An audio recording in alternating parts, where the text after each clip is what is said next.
అభ్యర్థిని పెట్టలే. ఇక్కడి ప్రజలు పీజేఆర్ కుటుంబానికి ఏకగ్రీవం అవుతుంది అనుకున్న సందర్భంలో చంద్రబాబు నాయుడు రాజకీయ ప్రత్యర్థి అయిన పీజేఆర్ కుటుంబానికి అండగా నిలబడితే చంద్రశేఖరరావు ఈ ఎన్నికలలో సెంటిమెంట్ లేదు, ఈ ఎన్నికల్లో పీజేఆర్ కుటుంబానికి ఏకగ్రీవం ఇచ్చేది లేదు, ఎన్నికల్లో మేము నిలబడతామని కీర్తిశేషులు మీ అభిమాన నాయకుడు మీ గుండెల్లో ఈ రోజు కూడా గూడు కట్టుకున్న పీజేఆర్ కుటుంబం మీద అభ్యర్థిని పెట్టి ఎన్నికల్లో మద్దతు ఇవ్వమని పీజేఆర్ భార్య కుటుంబం కేసీఆర్ ను కలవడానికి ఇంటికి వెళ్తే 3 గంటలు ఇంటి బయట గేట్ బయట నిలబెట్టిన దుర్మార్గుడు కల్వకుంట్ల చంద్రశేఖరరావు, ఆయన కొడుకు కల్వకుంట్ల తారక రామారావు కాదా? మంచి సాంప్రదాయం. ఎవరైనా ఎమ్మెల్యేలు చనిపోతే ఆ కుటుంబానికి ఏకగ్రీవం ఇచ్చే సాంప్రదాయాన్ని తుంగలో తొక్కి ఉప ఎన్నికలు తెచ్చి ఈ ఖైరతాబాదే కాదు, పాలేరులో రామరెడ్డి వెంకటరెడ్డి చచ్చిపోయినా, నారాయణఖేడ్లో కిష్టారెడ్డి చచ్చిపోయినా, ఆనాడు పాలేరులో రామరెడ్డి వెంకటరెడ్డి సతీమణి నించుంటే ఆ సతీమణికి వ్యతిరేకంగా అభ్యర్థిని పెట్టి ఎన్నికల్లో ఓడించింది కేసీఆర్ కాదా?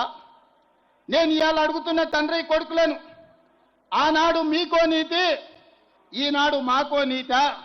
నీ జాతికి అసలు నీతి ఉందా?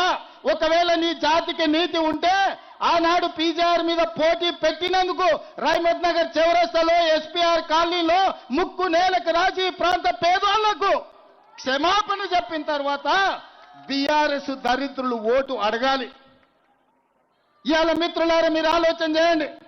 మా అమ్మలక్కలకు నేను విజ్ఞప్తి చేస్తున్నా, అక్క ఇవాళ ఆడబిడ్డని ఆదుకోండి, ఆడబిడ్డ కన్నీళ్లు చూడండి అని కేటీఆర్ చెప్తున్నాడు. వాస్తవమే, ఆడబిడ్డ ఎవరికైనా ఆడబిడ్డనే కదా. నీ సొంతింటి ఆడబిడ్డ, నీ తోడబుట్టిన ఆడబిడ్డ, నీ సొంత చెల్లెల్ని నీ తండ్రి సంపాదించిన ఆస్తిలో వాటా ఇవ్వాల్సి వస్తుందని సొంత చెల్లెల్ని మెడలు పట్టి బయటికి గంటిన కసాయుడు ఎవడన్నా ఉన్నాడంటే వాడు కేటీఆర్ కాదా అని నేను అడుగుతున్నా. తండ్రి సంపాదించిన ఆస్తిలో వాటా ఇవ్వాల్సి వస్తుందని సొంత చెల్లెల్నే ఇంట్లోకెళ్ళి మెడలు పట్టి దొబ్బిన నీచుడు ఎవడన్నా ఉన్నాడంటే కేటీఆర్. సొంత చెల్లెలకు బుక్కెడు అన్నం పెట్టనోడు చిన్నమ్మ బిడ్డ కంట బంగారు గాజులు చేపిస్తాడంట. ఈయనంట మాగంటి సునీతమ్మని ఆదుకుంటాడంట. నేను అడగదలుచుకున్న మా అక్కల్ని, అమ్మా మీ సొంత అన్ననే ఒకవేళ మిమ్మల్ని ఇట్లే అవమానిస్తే ఊరుకుంటారా?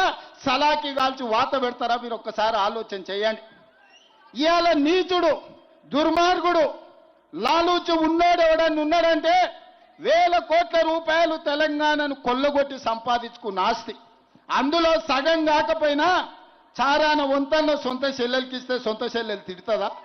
ఇవాళ సొంత చెల్లెలు ఆదిలాబాద్ నుంచి మొదలు పెడితే అలంపూర్ వరకు తిరిగి నన్ను మా అన్న వీధిన పడేసిండు, నా తండ్రి సంపాదించిన ఆస్తిలో సిల్లి గవ్వ నాకు ఇయ్యలేదు, ఈయన్ని బొందబెట్టురని సొంత చెల్లెలే తిరుగుతుంది.